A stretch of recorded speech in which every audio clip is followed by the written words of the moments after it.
Bienvenidas y bienvenidos a Memoria en Voz Alta, el espacio de la Secretaría de Derechos Humanos, donde cada mes evocamos los hechos que marcaron nuestra historia. Mi nombre es Natalie Moncada.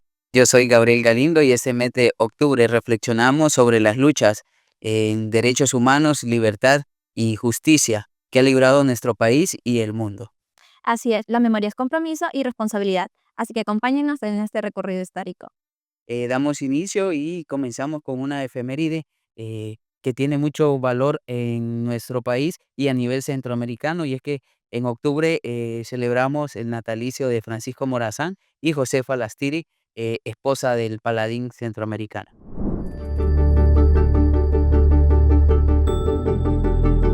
La vida de estos personajes entrecruzó sus caminos, ya que ambos tenían mucho en común. Provenían de familias con características similares, no solo por el abolengo, sino también por la posición económica. Ambos nacen en octubre de 1792, Francisco Morazán el 3 y Josefa Lastiri el 20, siendo mayor Francisco por 17 días de diferencia. Todo ello les permitió que a temprana edad se enamoraran, pero los padres de Lastiri escogieron a José Esteban González Travieso para matrimonio, un rico hacendado de tierras en Comayagua con quien Lastiri procreó 4 hijos. No obstante, Travieso falleció en febrero de 1825. Antes de finalizar el año, Lastiri y Morazán se reencuentran y toman la decisión de casarse en Comayagua, debido a las funciones que él ejercía como secretario personal de Dionisio de Herrera, jefe de Estado. Las ideas liberales de Morazán y Lastiri, que habían asimilado durante años, afloraron de diversas maneras y los vincularon rápidamente con la independencia definitiva de Centroamérica el 1 de julio de 1823, de tal manera que el héroe se inicia en el arte de la guerra, en la defensa, por el ataque contra Herrera en 1827. Como resultado, se formó el Ejército Aliado Protector de la Ley. Especial atención merece la Batalla de la Trinidad, donde Morazán se destacó por su ingenio ante la adversidad, ya que, con un ejército de pocos hombres, venció al de José Justo Milla. Posteriormente, llega a participar en 24 refriegas más a nivel centroamericano. La Trinidad, en noviembre de 1827, marca también el amor por la defensa de la República Federal de Centroamérica y se comienza la lucha contra las estructuras ideológicas y de poder heredadas de la colonia. En estas luchas, Lastiri acompañó a Morazán por cada lugar donde éste fuera, exponiendo su vida y la de sus hijos. Producto del matrimonio nace en 1838 en El Salvador, su hija Adela Morazán Lastiri. El 16 de septiembre de 1839, Adela de 11 meses y su madre Josefa fueron secuestradas por los conservadores, para que el entonces presidente de la República Federal, Morazán, se rindiera. No obstante, este asumió su papel como garante del amor a Centroamérica y tomó la decisión de no ceder a pesar de las posibles y trágicas consecuencias. Con ello, sus detractores probaron su entereza y rebeldía. Lastiri asumió la responsabilidad de aceptar la decisión de su compañero de lucha, ya que conocía perfectamente su rectitud en torno a los temas de Estado y cómo lo separaba de los temas familiares.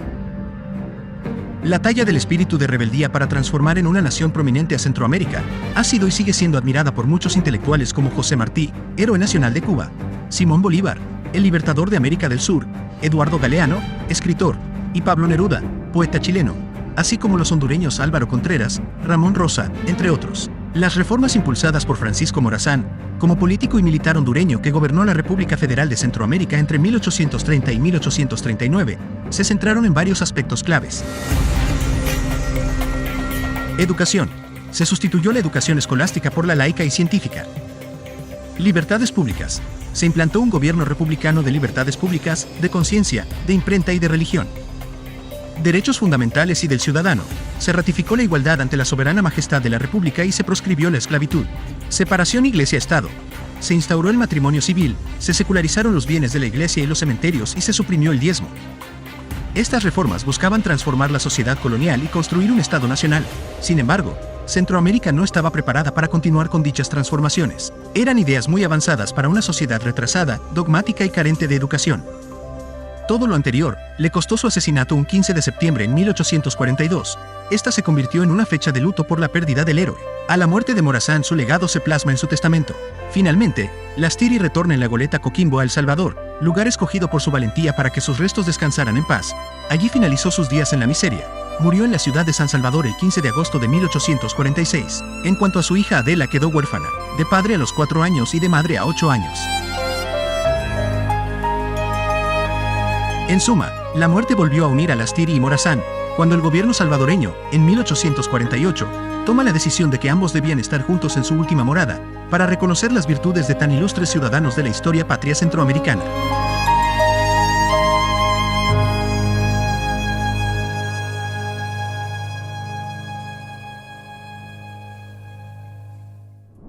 Y vemos cómo su ejemplo nos recuerda que la verdadera defensa de la nación se expresa en la búsqueda de la libertad, la educación y la justicia social. Bueno, nuestro siguiente tema el día de hoy en las efemérides es la visita del presidente Manuel Zelaya a Cuba y su adhesión al ALBA el 9 de octubre del 2007. Un hecho que recordamos es la adhesión al ALBA de nuestro país, un hecho que trajo consigo muchas críticas, ya que después de 40 años un gobierno se acercaba al gobierno de Cuba, primero con la visita del presidente José Manuel Zelaya en 2007 y un año después la adhesión al ALBA, que más allá de eso nos deja un mensaje de cómo por pequeños que sean los países, tienen la potestad de hacer lo que su pueblo, lo que crean conveniente para su nación o para su plan de gobierno. Esta visita enmarca lo que es un giro significativo en la política internacional hondureña y la orienta hacia la integración latinoamericana y el fortalecimiento de vínculos con gobiernos progresistas de la región. Entonces, mencionar eso, el valor que tiene el hecho de que después de 40 años el presidente José Manuel Zelaya toma la decisión de hacer esa visita junto a su gabinete de gobierno en busca de beneficio para el país. claro, el ingreso al ALBA lo que buscaba era el intento de diversificar lo que son las alianzas internacionales de Honduras y reafirmar la soberanía frente a las potencias tradicionales. También una fecha que es importante y que hoy conmemoramos ese mes de octubre es el 14 de octubre, recordamos a Leo Valladares y la institucionalidad de los derechos humanos, alguien que marcó una brecha, un antes y un después en cuanto a los derechos humanos, alguien que alzó la voz cuando defender los derechos humanos era difícil. Claro, o sea, nos remontamos al 14 de octubre de 1992, cuando se nombra a Leo Valladares Lanza como el primer comisionado nacional de los derechos humanos en Honduras. Este cargo él lo ocupó durante una década. Entonces, su gestión marca un punto de inflexión en la historia del país, porque él se encarga de promover la creación de estructuras legales para garantizar la protección de los derechos fundamentales después de todos los años de represión política de los 80. Y más allá de eso, que su trabajo no solo representa el crear una oficina, sino más allá de eso, crear conciencia y memoria en un pueblo. Correcto, porque recordemos que bajo su liderazgo se fortalecieron las investigaciones sobre lo que son las desapariciones forzadas y las violaciones a los derechos humanos. También fomenta una cultura de respeto a la dignidad humana, por lo cual tenemos claro que Leo Valladares deja un legado de ética pública, transparencia y defensa de la verdad, consolidando lo que es la institucionalidad en materia de derechos humanos aquí en Honduras. Justamente. Y también el 24 de octubre conmemoramos el Día Nacional de los Derechos Humanos y Día de las Naciones Unidas. El 5 de octubre de 2015, la Corte Interamericana de Derechos Humanos emitió una sentencia crucial en el caso López Lone y otros versus Honduras. Este fallo está directamente relacionado con las repercusiones del golpe de Estado de 2009, cuando la Corte Suprema de Justicia respaldó la ruptura del orden constitucional en el país. La Asociación de Jueces por la Democracia se pronunció en contra de esa decisión, defendiendo la legalidad y denunciando el golpe como una violación a la democracia. Como resultado, jueces como Adán Guillermo López Lone, Luis Alonso Chévez de la Rocha, Ramón Enrique Barrios Maldonado y la magistrada Tirsa del Carmen Flores Lanza fueron destituidos de sus cargos, en clara violación de sus derechos fundamentales. La Corte Interamericana reconoció estas violaciones, subrayando la importancia de la independencia judicial. Este fallo no solo ordenó la reincorporación de los jueces, sino que también sentó un precedente clave en la región. Además, la sentencia estableció medidas estructurales para garantizar que estas violaciones no se repitan, resaltando la necesidad de proteger a los jueces de represalias cuando defienden la democracia y el orden constitucional. Este caso se ha convertido en un hito jurisprudencial que refuerza los estándares internacionales sobre la independencia judicial y la defensa de los derechos humanos. Continuando con las efemérides del programa, tenemos ahora lo que son las sentencias de la Corte Interamericana, ¿no? Ya que la justicia internacional también forma parte de lo que es nuestra memoria. Justamente son 3 sentencias que han sido emitidas por la Corte Interamericana en distintos años, pero en el mismo mes de octubre. Y conmemoramos esas fechas ya que nos sirven como espejo donde podemos ver todas aquellas heridas y responsabilidades de parte del Estado. Como decía, ¿verdad? Son 3 sentencias en distintos años las que ha emitido la Corte Interamericana de Derechos Humanos y serían la de López Lown y otros, que fue en 2015. Tenemos la de Luna López en 2013 y las comunidades garífonas del Triunfo de la Cruz y Punta Piedra también en 2015, todas en el mes de octubre. Sí, cada una de ellas al final es una oportunidad de aprendizaje para que esto no se vuelva a repetir. Así es, estas resoluciones reconocen derechos fundamentales, la independencia judicial, la vida y la propiedad colectiva, y también imponen al Estado el deber de reparación y de transformación. Estas resoluciones son importantes porque reconocen lo que son los derechos fundamentales como la independencia judicial, la vida y la propiedad colectiva, y a su vez imponen al Estado el deber de reparación y de transformación. Por eso algunas de esas son llamadas medidas de no repetición, porque implican reformas, ya sea en educación en derechos humanos, protección de comunidades y fortalecimiento institucional para que los hechos del pasado no se repitan. Por eso la justicia interamericana es también un llamado a la memoria activa, o sea, cumplir con lo resuelto es honrar a las víctimas. También mencionar que el 20 de octubre de 1944 surge la Revolución Cívico-Militar de Guatemala, una revolución que mostró que los pueblos que en ese tiempo estaban sumidos bajo dictaduras, pues también podían alzar la voz. A continuación les dejamos la efeméride.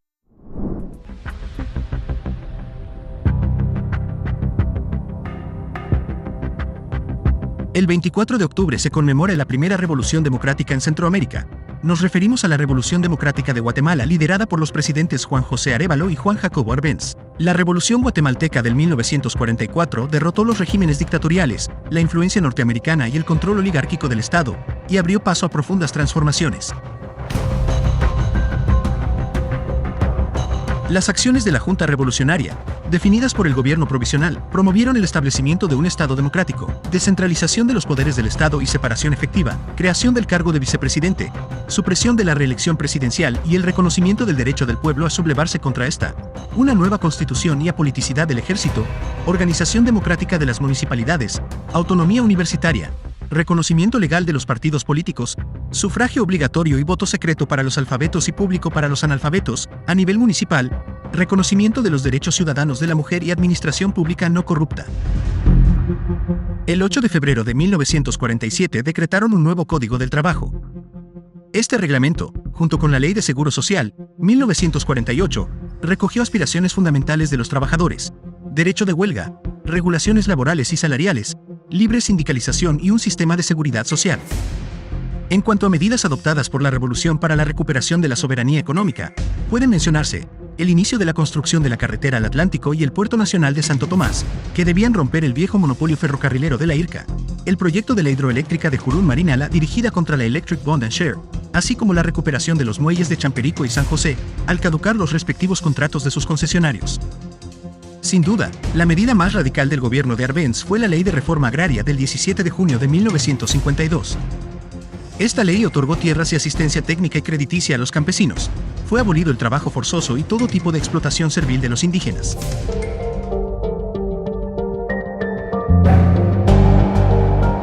La oligarquía y el gobierno de los Estados Unidos vieron como un peligro estos portentosos avances del pueblo guatemalteco y, es así, como el 18 de junio de 1954, la CIA, en alianza con oligarcas, militares traidores y mercenarios, desatan una ocupación militar y asesinatos, que inició con la incursión de tropas militares desde Honduras, al mando del coronel Carlos Castillo Armas.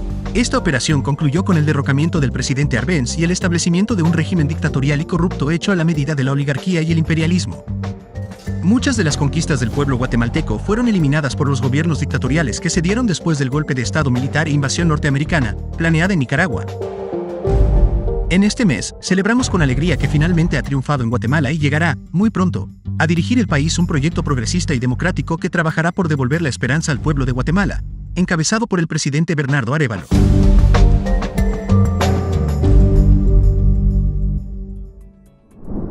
Y entre los logros de esta revolución cívico-militar se destaca la promulgación de una nueva constitución, la creación del Código de Trabajo de 1947, la Ley del Seguro Social de 1948 y la Reforma Agraria de 1952, que buscaban justicia laboral y la redistribución de la tierra.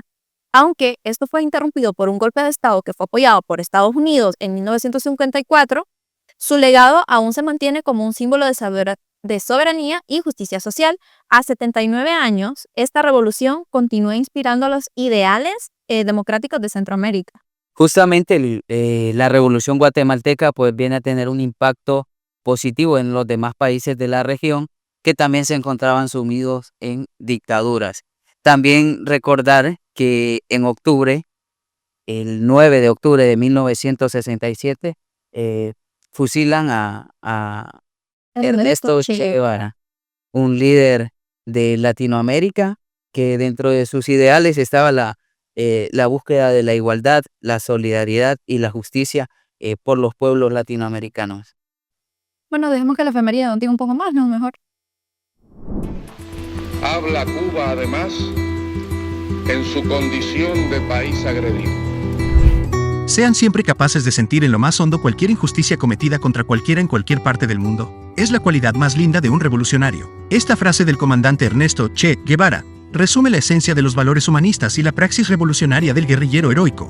El Che nació en Rosario, Argentina, el 14 de junio de 1928 y falleció en La Higuera, Bolivia, el 9 de octubre de 1967. Era médico y político, hoy muy reconocido por su lucha revolucionaria. En el 56 aniversario de su partida, su voz resuena desafiando los valores individualistas y consumistas que la sociedad capitalista neoliberal difunde en nuestras sociedades. La solidaridad es condición indispensable para que una sociedad pueda salir adelante y superar la pobreza y las profundas desigualdades, otorgando las posibilidades de una vida saludable y digna para todas las personas.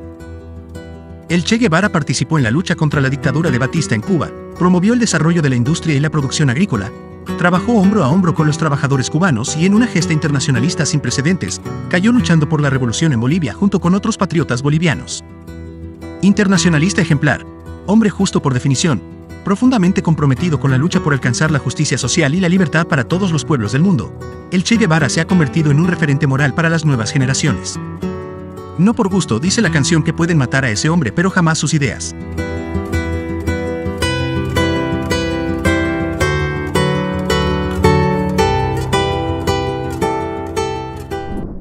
La vida del Che Guevara representa el compromiso con los oprimidos y la convicción de que la transformación social requiere de acción y conciencia.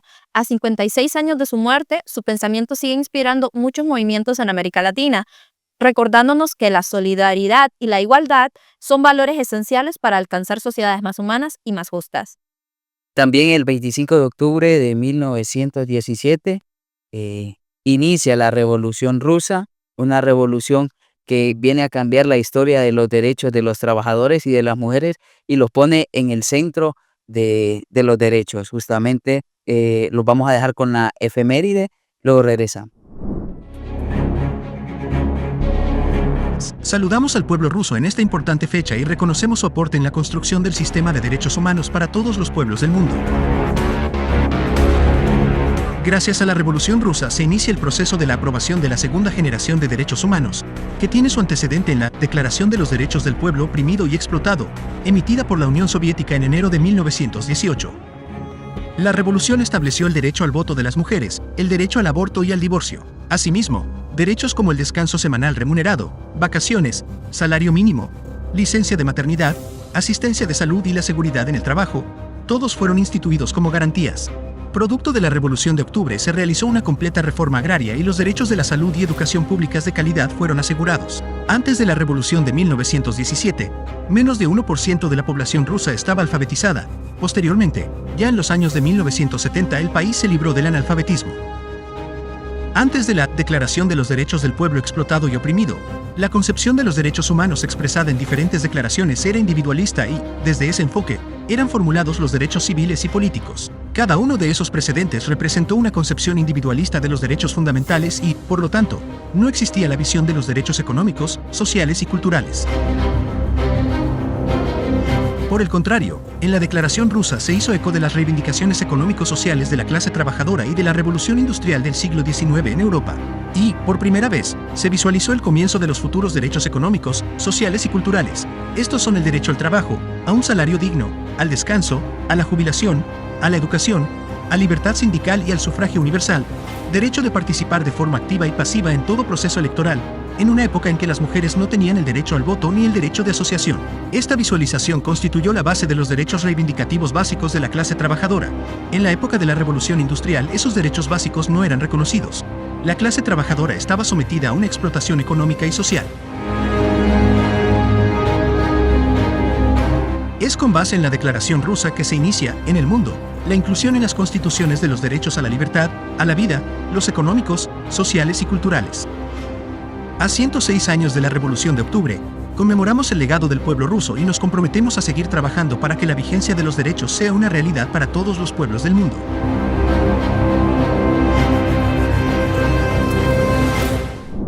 Bueno, vemos cómo esta revolución rusa derroca al régimen zarista y da origen a la Unión Soviética.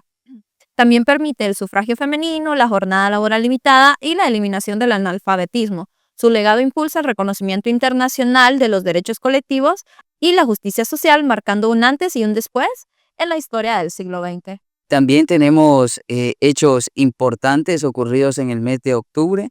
Uno de ellos es el triunfo de la Revolución China.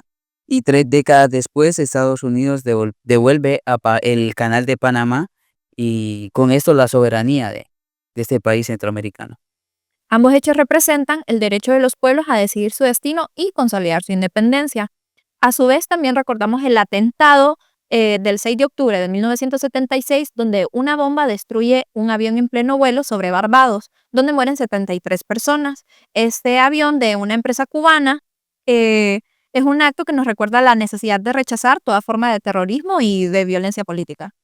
También el 12 de octubre lo recordamos por el nacimiento de Amanda Castro, una poeta hondureña, luchadora por los derechos de la mujer. La dejamos con la siguiente efeméride, luego regresamos. El 12 de octubre de 1962 nació en Tegucigalpa la poeta Amanda Lisette Castro Mitchell, una de las figuras más destacadas de la literatura hondureña y defensora incansable de los derechos de las mujeres. A lo largo de su vida, Amanda se dedicó a la enseñanza, primero como maestra de educación primaria y media, y luego a nivel universitario tras obtener una maestría en lingüística española y un doctorado en filosofía con especialidad en sociolingüística latinoamericana en la Universidad de Pittsburgh, Estados Unidos. Su labor no solo fue académica. Amanda promovió activamente la creación artística y literaria escrita por mujeres en Centroamérica, participando en encuentros internacionales y publicando su obra en antologías bilingües. Entre sus trabajos más reconocidos se encuentran poemas de amor propio y de propio amor y celebración de mujeres, este último galardonado en 1993 en el certamen de Juegos Florales de México, Centroamérica y el Caribe. Al regresar a Honduras, Amanda se convirtió en una gestora cultural clave, fundando la editorial Ixbalam y articulando múltiples proyectos culturales, literarios y políticos. Su obra reflejaba una profunda militancia feminista, con un enfoque especial en las mujeres trabajadoras de las maquilas, siempre defendiendo la equidad y los derechos de las mujeres. En 2008, el gobierno de Manuel Zelaya le otorgó la Hoja del Laurel en oro, en reconocimiento a su contribución al arte y la cultura. Su poemario Descalza por Tegucigalpa también recibió el Premio Universitario de Poesía. En su natalicio, rendimos homenaje a Amanda Lisette Castro Mitchell, una mujer que, con su sensibilidad y su lucha feminista, transformó una época y dejó un legado imborrable en la literatura y en la defensa de los derechos humanos. Su memoria vive en cada verso y en cada acción que reivindica la justicia y la igualdad para las mujeres. Veíamos la efeméride de Amanda Castro, una mujer que dio voz a quienes no la tenían. Su poesía fue un grito para todas aquellas mujeres y una forma de denunciar contra la desigualdad y sobre todo un canto a la libertad. Y bueno, su legado poético y social la consagra como una de las voces más influyentes de la literatura hondureña contemporánea. Y avanzando con la efeméride, la siguiente es René Velázquez Díaz, del 17 de octubre de 2022. La efeméride del abogado René Velázquez Díaz, un defensor incansable de los derechos humanos, quien dio su vida para acompañar a todas las víctimas. En su memoria evocamos también a todas las personas desaparecidas y asesinadas durante la represión y la narcodictadura. Su recuerdo es parte esencial del compromiso con la verdad y la no repetición.